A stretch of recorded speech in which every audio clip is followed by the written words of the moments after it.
할렐루야, 예수님의 사랑으로 성도 여러분을 사랑합니다. 신학교를 다니면서 성경을 깊이 공부할 기회가 있었습니다. 하나님에 대해서 배우는 신학의 과목은 크게 4가지로 나뉘어집니다.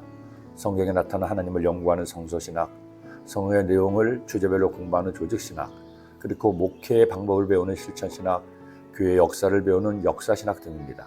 물론 강조하는 바에 따라서 선교신학 등 좀 더 세분화되기도 합니다. 이 중에서 제일 먼저 배우는 과목이 바로 성서신학, 즉 성경을 공부하는 것입니다. 창세기부터 계시록에 이르기까지 또한 구약과 신약 등 성경의 분류에 따라 성경을 공부했습니다. 그런데 이 성서신학에서 가장 힘들게 공부했던 부분이 바로 예언서였습니다. 다른 말씀들은 역사의 기록이나 율법 또한 시가서와 같은 신앙 고백이기에 이해하기가 쉬웠습니다.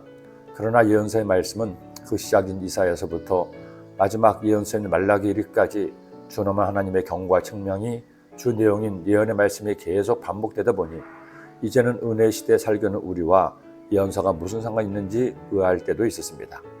그리고 특히 예언서에 나오는 이 내용이 마음에 걸렸습니다. 바로 야훼의 날이었습니다. 이스라엘을 비롯한 많은 예언서에서 야훼의 날이 나옵니다.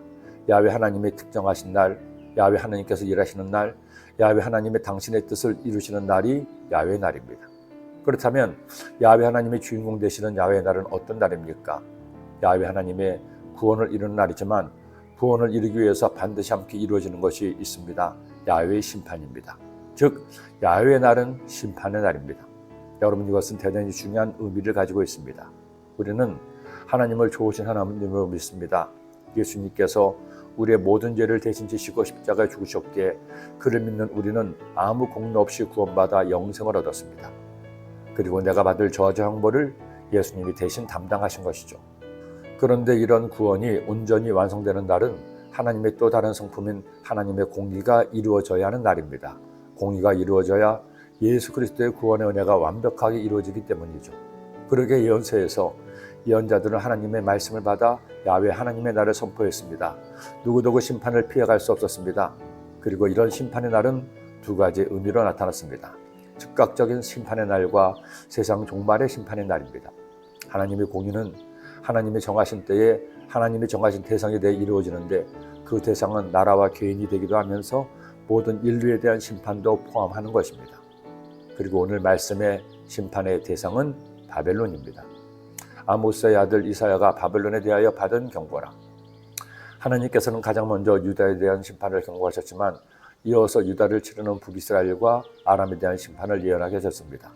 이어서 북이스라엘과 아람을 멸망시키는 아수르도 심판하실 것을 예언하셨죠. 그런데 이번에는 그 아수르를 멸망시키는 바벨론마저도 심판하시겠다는 겁니다. 너희는 애국할지어다. 야훼 날이 가까웠으니 전능자에게서 멸망에 임할 것이미로다. 그러므로 모든 손의 힘이 풀리고 각 사람의 마음이 녹을 것이라. 그들이 놀라며 괴로움과 슬픔에 사로잡혀 해산이 임박한 여자같이 고통하며 서로 보고 놀라며 얼굴이 풀꽃 같으리로다. 이제 우리는 계속되는 말씀을 통해 유다와 이스라엘뿐 아니라 많은 민족을 심판하시는, 그리고 마침내 세상을 심판하시는 하나님의 예언의 말씀을 접하게 될 겁니다. 여러분, 야훼 날이 이르러 이처럼 심판하신다는 말씀이 나오니 두려우신가요? 무섭나요? 만일 이런 심판의 말씀이 무섭다면 자신의 믿음을 지켜봐야 합니다. 예수님 믿는 그리스도인들은 두려워할 필요가 없습니다. 어떤 심판의 예언도 염려할 필요 없습니다. 예수 그리스도의 대속의 은혜가 우리가 받을 모든 심판을 면하게 했기 때문입니다. 그러므로 예수님을 나의 구주로 믿으면서도 심판을 두려워한다면 그것은 예수님의 완전한 대속을 의심하는 것이요 예수님의 능력을 제한하는 겁니다. 꼭 기억하세요. 그리스도에는 심판받지 않습니다. 혹시나 구원을 받기 위해 예수님을 믿는 것만으로 부족하고 무엇이라도 다른 것을 더하는 사람이 있다면 이단입니다. 절대로 그런 미혹에 빠지면 안 됩니다. 신천지도 하나님의 교회도 정명석도 이단인 것은 예수님의 다른 보혜사를 구원자가 있다고 주장하기 때문입니다. 연세 말씀을 묵상하면서 우리 하나님께 감사합시다. 이 무서운 심판을 대신 짊어진 주님을 만나 감사하는 여러분 되기를 예수님의 이름으로 축원합니다. 기도드립니다. 사랑의 예수님, 하나님께서는 하나님을 반역하고 우상을 숭배하고 하나님 뜻을 어긴 유다와 이스라엘 모든 민족을 심판하십니다. 그리고 마침내 온 인류의 죄악을 심판하시고 하나님의 의를 세우게 될 그때를 기대합니다. 하나님, 저희들이 그 심판을 면하게 하시고 구원의 은혜를 얻게 하시니 고맙습니다. 그 구원의 은혜에 감격하여 주님께 감사하고 주님을 예배하고 주님을 섬기는 하나님의 자녀가 되게 하여 주옵소서. 예수님의 이름으로 기도드립니다.